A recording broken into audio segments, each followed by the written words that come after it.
안녕하십니까, 레필입니다. 8월 26일 두산 에너빌리티 보도록 하겠습니다.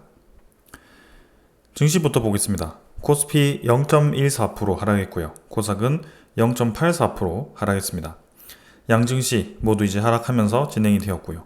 외국인 투자자는 오늘 4,660억 매도를 하였고, 기관 투자자는 3,900억 매수를 하면서 오늘은 외국인 투자자 위주로 매도가 진행이 되었습니다. 코스닥은 외국인 투자자 1,030억, 기관 투자자가 460억 정도 매도가 진행되었고요. 양매도 진행이 되면서 코스피보다 좀 더 하락을 하면서 진행이 되었습니다. 자, 코스피는 최근에 2,700선 근처를 계속 횡보를 하고 있습니다. 추가적인 이제 큰 상승 없이 한 일주일, 2주일 정도 계속 옆으로 좀 횡보를 하는 그런 모습이고요. 한번 이제 큰 하락 이후에 그 하락분을 다 메워주고 적절하게 시장을 관망하고 있는 듯 합니다. 그래서 이제는 9월 달에 FOMC에 대한 결과가 금리 인하로 시작될 가능성이 큽니다. 근데 그 금리 인하에 대한 폭이 얼마나 클지 이제 좀 지켜봐야 되는 그런 상황이고요.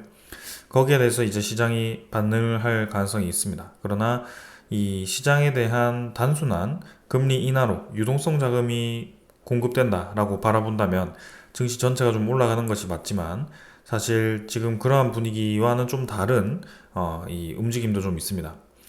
니케이는 0.6% 정도 또 하락을 하면서 진행이 되었고요.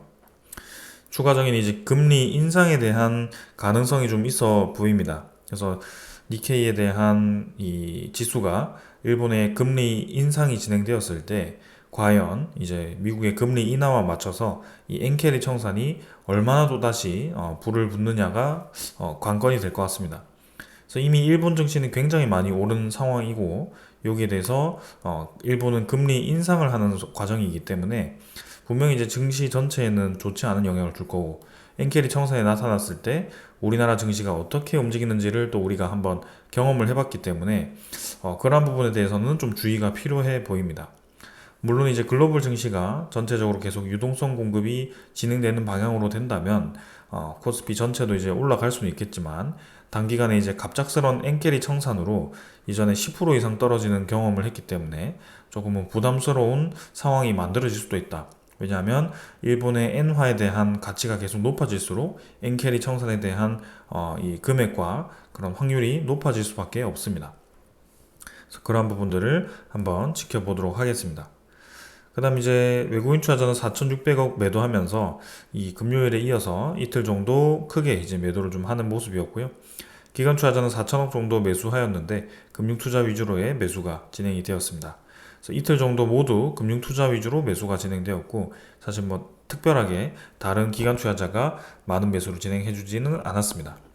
외국인 투자자도 지금 뭐 이틀 정도 매도를 하였고, 일단은 8월 중순 이후부터는 크게 지금 매수 없이 진행을 해주고 있는데요. 이번 주 외국인 투자자가 또 어떤 방향을 잡을지 한번 지켜보도록 하겠습니다. 자, 그 다음에 이제 환율이고요. 환율은 1.5원 정도 하락해서 1327원으로 진행이 되었습니다. 그래서 추가적인 이제 상승 없이 꾸준히 이제 좀 저점을 낮춰가면서 눌러지는 모습이 이어지고 있고요. 오늘은 최저가가 1319원일 정도로 계속해서 환율이 저가를 내리고 있습니다.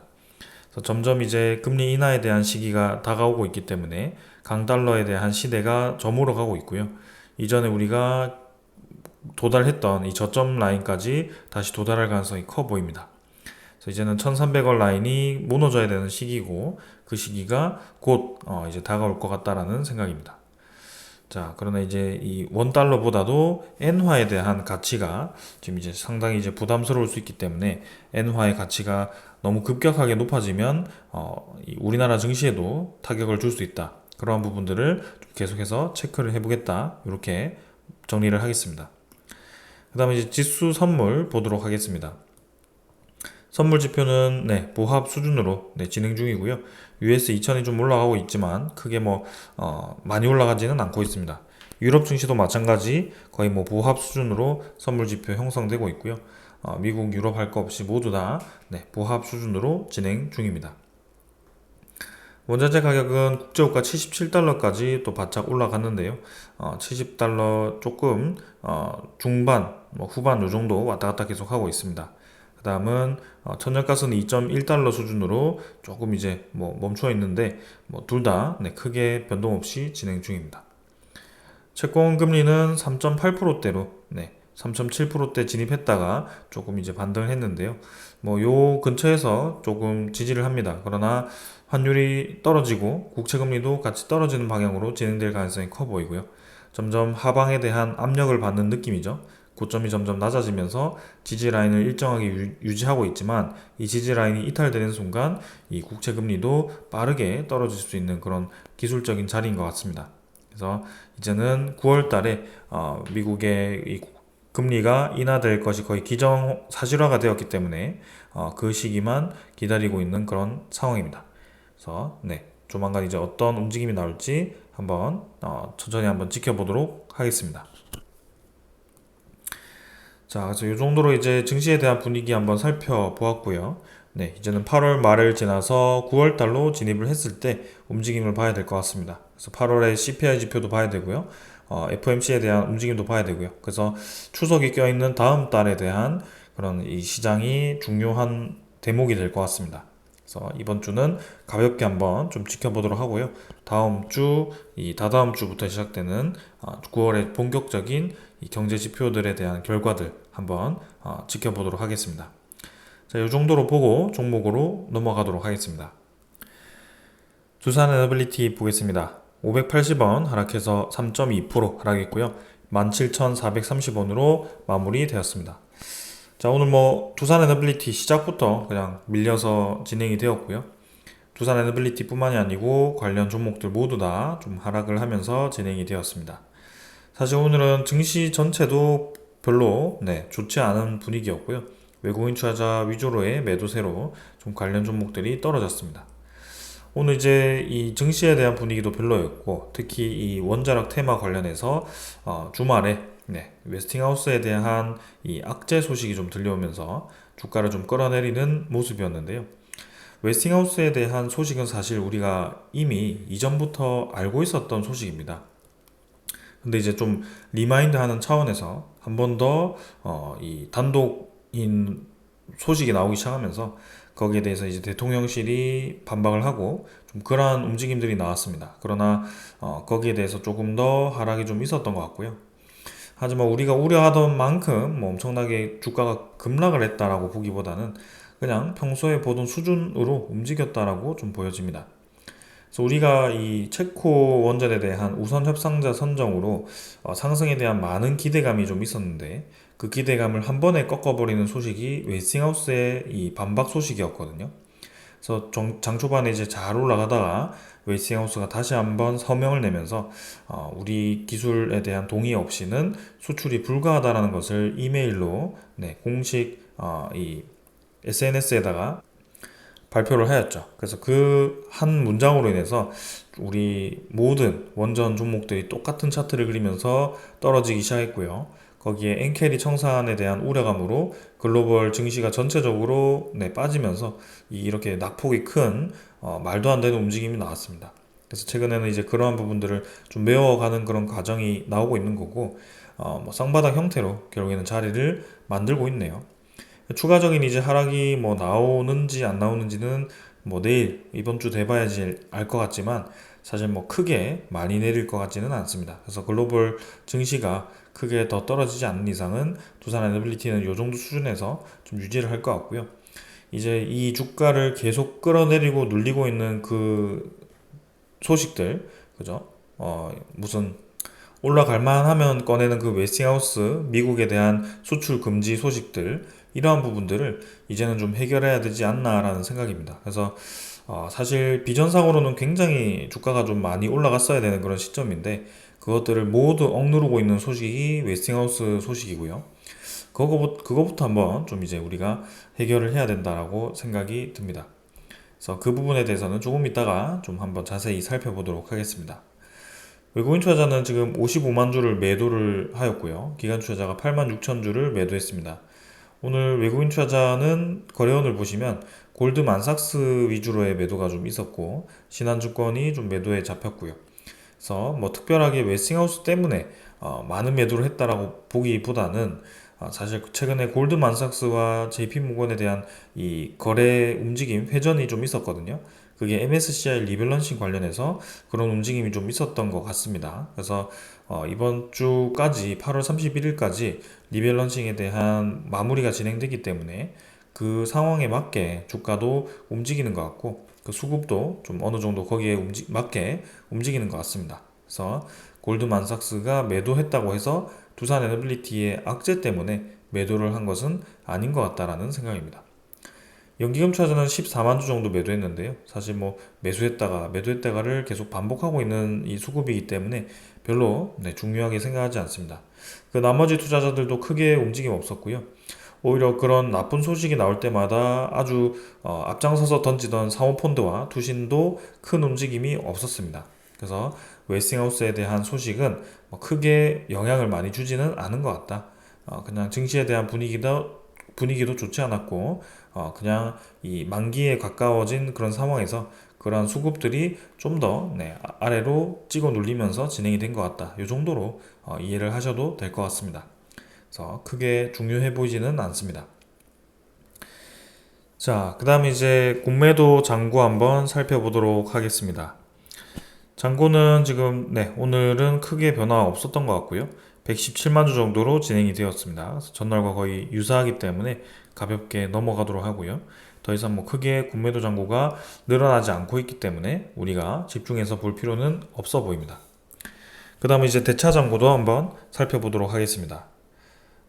대차 잔고는 지금 이제 체결이 조금 더 있었고요. 전날에도 체결이 조금 있어서 1268만 주 정도로 진행 중입니다. 뭐 계속해서 비슷한 수준의 범위 안에서 왔다 갔다 하고 있는 수준이고요. 전체적인 대차 잔고 흐름상으로는 별로 우리가 중요하게 볼 만한 사항은 없다. 그래서 지금 보시면은 차트로 보시면 대차 잔고에 대한 그래프가 조금 거의 저점 수준에서 횡보를 하고 있죠. 공매도 잔고도 마찬가지고요. 그래서 우리가 지금 뭐 대차 잔고라든지 공매도 잔고 우려할 만한 사항은 전혀 없는 것 같습니다. 거래원은 아까 말씀드렸다시피 오늘 골드만삭스 위주로의 매도가 좀 있었고요. 최근에 골드만삭스가 매수에 좀 집중을 했던 모습이었는데 지금은 이제 매도에 좀 나타나는 모습이죠. 최근 10일 동안은 이제 JP모건이 좀 많은 매도를 진행했고요. 골드만삭스는 한 18만 주 정도 매수가 진행되었었습니다. 그래서 뭐 이 화수목 금인가요? 이번 주 30일까지 아마 그 관련된 움직임이 있을 것 같고요. 한번 지켜보도록 하겠습니다. 그 다음에 상세 종목을 보시면 추정에서 당일 물량 거의 동일했고요. 전날 매수했던 거 더 이상으로 매도를 하면서 21.17%로 외국인 보유율이 형성이 되고 있습니다. 그래서 21%대 계속 유지하고 있고요. 최근 들어서는 조금 낮은 보유율이긴 하지만 사실 뭐 크게 문제될 거는 없어 보입니다. 이 수준에서 별로 변화 없이 진행 중이기 때문에 한번 지켜보도록 하겠습니다. 그래서 지금 우리에게 중요한 것은 주가가 얼마고 외국인 투자자가 얼마 샀고 기관 투자자가 얼마 샀고 이런 게 중요한 게 아니고 우리의 주가를 누르고 있는 주요한 이 소식들이 어떻게 이제 전개가 되느냐 그러한 불확실성들이 확실하게 이제 해결이 돼야 되는 그런 상황인데 그게 언제 해결이 되느냐 여기 이제 관건일 것 같습니다. 그래서 참 답답한 것이 우리 국내도 그렇고요. 11차 전력 수급 기본 계획 분명히 이제 원전에 대한 신규 건설 포함해서 발표되었지만 이 야당에 대한 극렬한 반대로 계속해서 막히고 있는 그런 상황이고 불확실성이 있습니다. 그리고 여기에 대한 고준위 특별법에 대한 이 계속 지연으로 통과가 안 되고 있고 이 특별법이 통과가 되지 않으면서 계속해서 이제 추가적인 원전 사업에 대한 불확실성, 그다음에 수명 연장에 대한 불확실성이 또 나타나면서 또 전체적인 내수 시장에 대한 이 불확실성을 가져오고 있습니다. 두 번째는 이제 웨스팅하우스에 대한 계속된 그런 소송전, 그죠? 지재권에 대한 갑질이라고 할까요?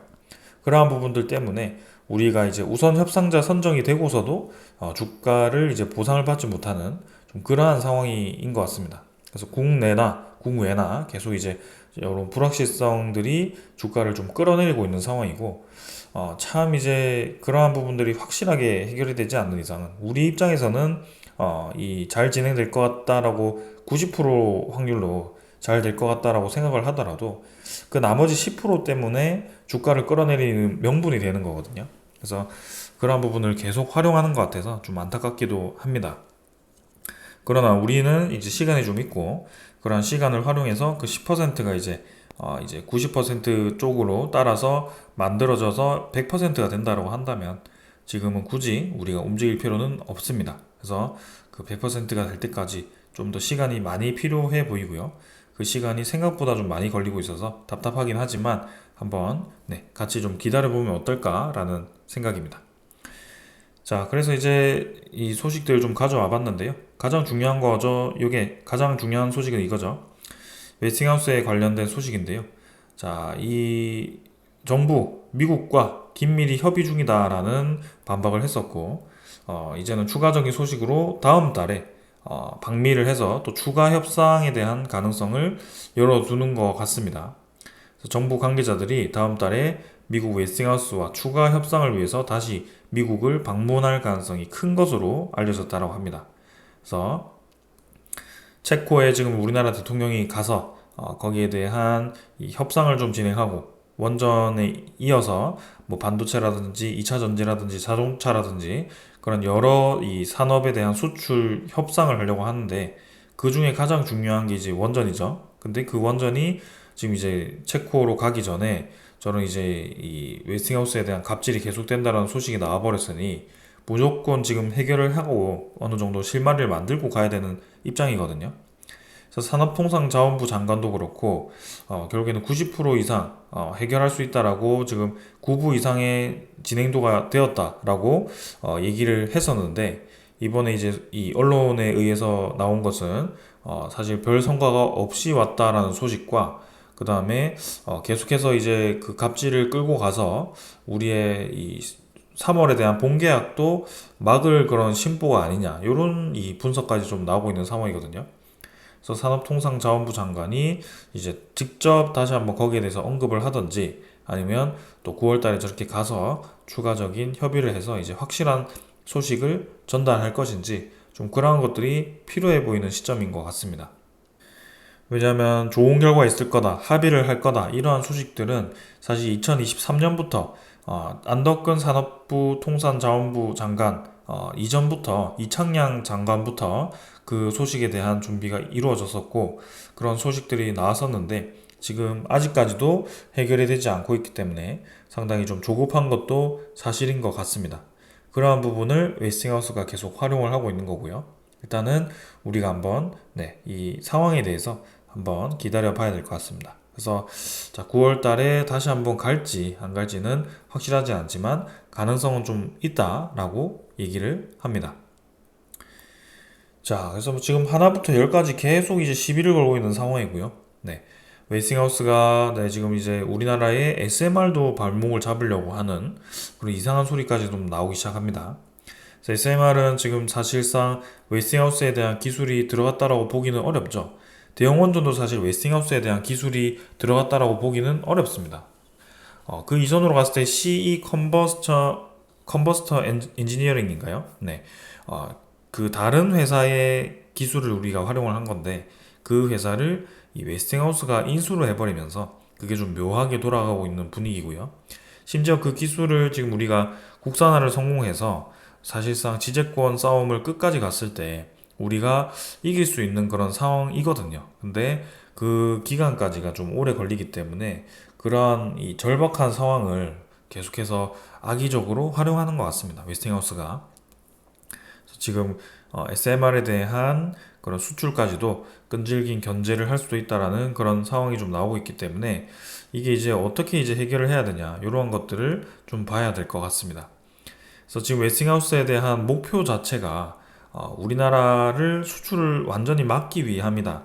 이렇게 보기는 좀 어렵거든요. 왜냐하면 우리나라가 수출을 완전히 못했을 때는 사실상 이제 웨스팅하우스가 단독으로 지금 이 많은 프로젝트를 쳐낼 수도 없을 뿐더러 우리나라와 이전까지 합을 맞춰왔고 최근까지도 이제 불가리아와 현대건설의 그런 이 합작품을 만들어야 되는 그런 상황에서 두산 에너빌리티도 사실 웨스팅하우스에 그런 이제 스팀 터빈이라든지 이런 많은 부품들을 제공해 왔기 때문에 한국의 제조력을 힘을 빌릴 수밖에 없습니다. 그리고 지금 SMR 관련해서는 사실 미국 전체 상황에서 봤을 때 협력을 하는 기업들이 굉장히 많습니다. 우리나라 웬만한 대기업들이 지금 모두 미국의 SMR 지분에 투자를 해서 같이 공동 개발을 하고 이 초기 프로젝트를 시작하는 그런 상황을 만들고 있는데 웨스팅하우스가 그 모든 걸 막는다? 우리나라와의 관계를 완전히 깨버린다? 그건 사실 말이 되지 않거든요. 그리고 이제 미국 입장에서도 우리나라의 수출을 완전히 강경하게 막는다라고 보기보다는 명분상 웨스팅하우스가 신고해야 된다라고 표현을 할 뿐이지 웨스팅하우스가 우리나라의 수출을 완전히 막기 위한 그런 소송을 걸었을 때는 또 거기에 대한 기각을 하거나 항소에 대한 판결을 아직도 진행하지 않는 보류하고 있는 그런 상황인 것 같죠. 그래서 뭔가 이제 계속해서 합의를 하기를 원하고 있는데 미국 입장에서 과연 어떤 것을 원하고 있는가, 그리고 웨스팅하우스의 최종 목표가 무엇인가, 이러한 것들을 또 한번 깊이 생각을 해봐야 되는 상황입니다. 자, 근데 그 중에 이제 이 소식이 또 하나가 있습니다. 웨스팅하우스의 태클이 결국에는 한국에 매각을 하기 위한 비즈니스 전술이다라는 소식이 좀 있습니다.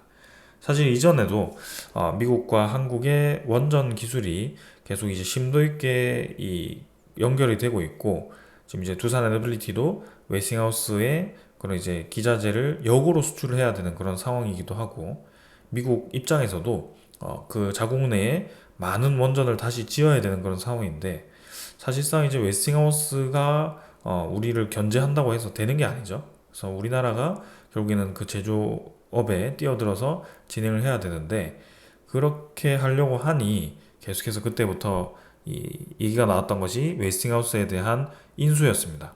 왜냐하면 웨스팅하우스의 지금 최대 주주가 사모펀드죠. 미국 캐나다의 브룩필드 사모펀드인데요. 그 2대 주주는 카메코, 그 공기업이죠, 캐나다에. 근데 그게 지금 이 사모펀드가 차익 실현을 하기 위해서 이제 그 웨스팅하우스를 매각 매물로 내놓았을 때, 만약에 이제 우리나라가 아닌 다른 타국에다가 그 물량이 넘어갔을 때는 상당히 우리나라 입장에서는 부담스럽다. 그래서 우리나라가 사올 수밖에 없다. 이러한 내용이 한번 이전에 있었습니다. 근데 이번에도 결국에는 목표가 지금 한국에 매각을 하기 위한 비즈니스 전술이다라는 그런 소식이 좀 있고요. 웨스팅하우스 보유 사모펀드의 비즈니스 전술로 한국에 매각을 시도할 수도 있다라는 그런 소식이 나오고 있습니다. 그래서 결국에는 미국과 한국이 원전 수출에 있어서 협력을 할 수밖에 없다. 그러기 위해서는 우리나라가 차라리 사는 게 낫겠다. 이런 생각이 좀 들죠. 자, 그래서 이번에도 이전에도 얘기가 나왔던 것이 웨스팅하우스에 대한 지분이 굉장히 크기 때문에, 지금 가치가 굉장히 높기 때문에 거기에 대해서 이제 51% 정도를 이제 우리가 사온다면 조금 더 이제 반값에 그런 이제 최대 주주의 이 지배력을 가질 수 있고, 심지어 이제 웨스팅하우스를 비싸게 주고 산 것이 끝나는 게 아니라 이제는 설계에 대한 기술과 SMR에 대한 그런 기술을 확보를 하는 것이고, 그리고 웨스팅하우스가 지금까지 인수를 했던 그런 이제 이 원자력 발전에 대해서 우리나라가 이제 주도적으로 그 공사를 수행할 수 있는 주도권이 생기는 겁니다. 그리고 그 이외에 다른 이제 국가에 대한 수출도 가능해지는 거고요.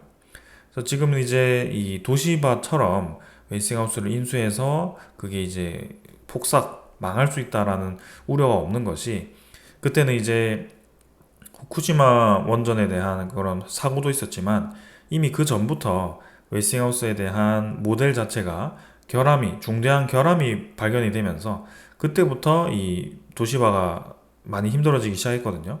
그래서 그 도시바는 단순히 그냥 원전에 대한 시장이 좋지 않아서가 아니라 이런 기술적인 결함을 계속 은폐했기 때문이다라고도 볼 수가 있습니다. 근데 우리나라는 이제 이미 그런 제조 기술에 대한 이 경험과 기술력이 있기 때문에 충분히 이제 그런 것들에 대한 우려는 없을 것 같고요. 이제 다시 돌아오는 그런 원전 르네상스 시대에서 우리나라의 역량을 또 펼칠 수 있는 그런 좋은 기회가 생겼고, 특히 미국과 같은 그런 우방국의 힘을 업어서 진출할 수 있는 좋은 기회가 생긴 거기 때문에 한번 시도해 볼 수 있지 않을까라는 생각입니다. 그래서 그러한 부분에서 이제 논의를 하고 있지도 않을까, 네, 그런 생각이고요. 인수를 하는 방안, 그 다음에 로열티를 지급하는 방안, 혹은 뭐 지적권을 진행시키는 방안, 그 지적권 소송을 끝까지 진행하는 방안, 이런 것들을 검토를 하고 있을 것 같은데, 자, 과연 이제 어떠한 결과가 나올지 한번 기다려 보도록 하겠습니다. 자, 그래서 만약에 우리나라에서 인수를 한다면 컨소시엄을 구성해서 각각의 이제 이 기업들과 그다음에 이 공공기관들이 힘을 합쳐서 돈을 모아서 지분 투자를 하면 좋지 않을까, 네, 그런 생각이 좀 듭니다. 자, 그래서 한번 네, 웨스팅하우스에 대한 이슈가 좀 조속히 해결되었으면 하는 바람으로 한번 기다려 보도록 하고요. 다음 달 이제 이 체코 방문 전에 미국을 방문한다라고 한다면 아마 다음 주나 다다음 주에는 적어도 나가지 않을까라는 좀 그런 생각이 듭니다. 한번 기다려 보겠습니다. 그 다음에 이제 미국이 아니죠. 폴란드의 원전도 지금 계속해서 진행이 되고 있는 것 같습니다. 그래서 정부 차원의 1.6조 원의 예산이 배정이 되었고, 그동안 이제 이 예산이 어떻게 배정될까, 어떻게 이제 돈을 마련할까에 대해서 폴란드의 원전의 첫 번째 프로젝트가 잘 진행이 안 되고 있었는데요. 이번에 그게 진행이 되는 것 같습니다. 그래서 사상 최대의 정부 투자를 받아서 이제 웨스팅하우스의 프로젝트가 이제 진행이 될 건데요. 여기에 대해서 우리의 퐁투누프 원전도 좀 같이 검토가 되었으면 하는 바람이고 한번 기다려 보도록 하겠습니다. 자, 그 다음 이제 네, 관련 소식들은 좀 웬만한 건 다 전해드렸고 오늘 이제 중요한 소식이 하나가 있죠. 두산의 합병 관련해서 이복현 금감원장이 합병에 대해서 지적을 했었습니다. 그게 이제 어제 날짜로 진행이 되었었고요. 현재 증권신고서가 투자자들이 이해하기 어렵다라고 또 이제 간접적으로 합병에 대해서 부정적으로 얘기를 하였습니다. 그래서 지금 해외에선 시가가 아닌 공정가치로 평가를 하고 합병 비율에 대한 기준이 적절하지 않다라고 또 지적을 하였고요. 그게 이전에는 그런 사례들이 있는데 왜 굳이 여기 와서 이렇게 지적을 하느냐 이렇게 얘기하는 사람들도 좀 있었습니다. 그러나 사실상 지금 이제 두산 로보틱스와 두산 밥켓을 합병하는 과정에서 그 시가에 대한 기준도 문제이지만 두산 밥켓이 두산 로보틱스 아래로 들어가는 것 자체가 문제가 될 수밖에 없습니다. 그래서 결국에는 그렇게 아래로 들어가는 순간 두산 밥켓의 많은 잉여금과 그 다음에 그 전체적인 지분 구조가 누구를 위함이냐라고 생각해 봤을 때 두산 지주사가 가장 큰 이득을 보더라라는 게 결론이었고요. 근데 그 과정에서 두산 지주사의 그런 비공개 IR과 그런 이제 이 주주들과의 소통 면에서 별로 이제 납득이 되지 않는 부분이 많았습니다. 그래서 두산 에너빌리티 입장에서는 뭐 원전 공장을 지어야 된다느니 네, 그런 현금을 마련해야 된다느니 그런 이 핑계를 대고 있고, 그 다음에 두산 로보틱스는 뭐 시너지를 낸다라고 하고 있고, 그럼 두산 밥켓 입장에서는 뭐가 이득이냐라고 했을 때 감히 답할 수 있는 사람은 없을 거라고 생각합니다. 왜냐하면 두산 밥켓 입장에서는 잉여금을 탈취당하는 것과 다름없는 거고요. 잉여금을 그냥 자회사격으로 넘어가서 내년에 이제 합병을 해버리면 로보틱스와 그 잉여금을 공유를 하는 상황이 돼버리는 거죠. 그러니까 맨날 이제 닭 튀기고 치킨 튀기고 조그만한 거 이제 옮기고 2, 30kg 되는 거 옮기는 그 로봇팔 가지고 네, 공장 자동화를 하기 위해서 시너지를 내겠다. 그럼 이제 내년에 합병시켜가지고 그 잉여금을 통해서 그 큰 모델을 하는 뭐 로봇을 개발하거나 그러한 것들을 하는 기업을 인수를 하거나 뭐 그런 식으로 또 덩치를 키우겠죠. 그러니까 지금 돈이 필요한 겁니다. 로보틱스 입장에서는 경쟁력을 가지기 위해서는 지금 국내에 여러 이 로보틱스, 그죠? 네, 이 뭐죠? 협동 로봇에 대한 사업을 영위하고 있는 기업들이 생각보다 빠르게 가고 있고 대기업의 힘을 입어서 투자금을 많이 지금 확보해서 발빠르게 나아가고 있는데 상대적으로 두산 로보틱스가 좀 이제 뒤처질 것 같다라는 생각을 하니 투자금을 마련해야 되고 그게 지금 생각을 낸 게 이렇게 된 거죠. 그래서 두산 밥켓은 결국에는 두산 로보틱스의 신사업에 돈을 투자하기 위해서 붙였다라고 볼 수밖에 없는 그런 뭐 상황 아닐까라는 생각입니다. 그 의도가 그렇다 한들 아닌다 하들 결과적으로 보았을 때는 좀 그렇게 진행되는 격이죠, 사실. 그래서 오늘 결국에는 금감원에서 두산의 2차 정정 신고서를 요구를 하였습니다. 그래서 금융감독원이 두산에 합병에 2차 제동을 걸었고요. 두산밥켓의 가치를 관련 규정에 따라서 공정이 평가하고 두산이 기존에 적용한 기준 시가 평가 방법을 비교할 것을 요구를 했다. 그죠? 결국에는 기준 시가에 두산밥켓의 그런 진짜 가치가 포함이 되지 않고 있다. 두산밥켓의 진짜 가치가 그럼 뭐냐? 잉여금의 5조 금액, 5조가 남는 그 잉여금액을 어떻게 이제 평가를 할 거냐? 그죠? 잉여금이 거의 없는 로보틱스 아래에다가 잉여금 5조를 가지고 있는 두산밥켓을 집어넣고 그것을 내년에 완전 합병을 시키면 그냥 두산 로보틱스 좋은 일이죠. 네, 그렇게 되는 겁니다. 로보틱스가 사실상 로봇 사업부로 두산 밥켓에 들어가도 되는 상황인데 IPO가 진행되버렸고 그 로보틱스의 최대 주주가 두산이고 그 이외에 이제 그런 많은 IPO 때 들어왔던 그런 재무적인 투자자들 사실상 이제 주가를 제대로 평가하기 위해서는 주가에 대한 이 주식의 회전율이 필요한데 아직도 보호 예수 물량이 풀리지도 않았고 그렇게 거래가 활발하지도 않은 주식이기 때문에 진짜 이제 두산 로보틱스가 시가를 제대로 받기 위해서는 솔직히 보호 예수 물량 풀리고 몇 년 더 있어야 될 것 같죠. 그렇게 해야 제대로 회전이 일어나고 주가가 이제 점점 이제 실적에 맞게 평가가 될 건데요. 이렇게 이제 시가 적용할 거면 보호예수 물량 풀리지 않은 시가를 가진 그런 이 기업들을 보면 사실상 모두 다 고평가가 아닐까라는 생각입니다. 그래서 사실상 적절하지 않는 그런 상황이다.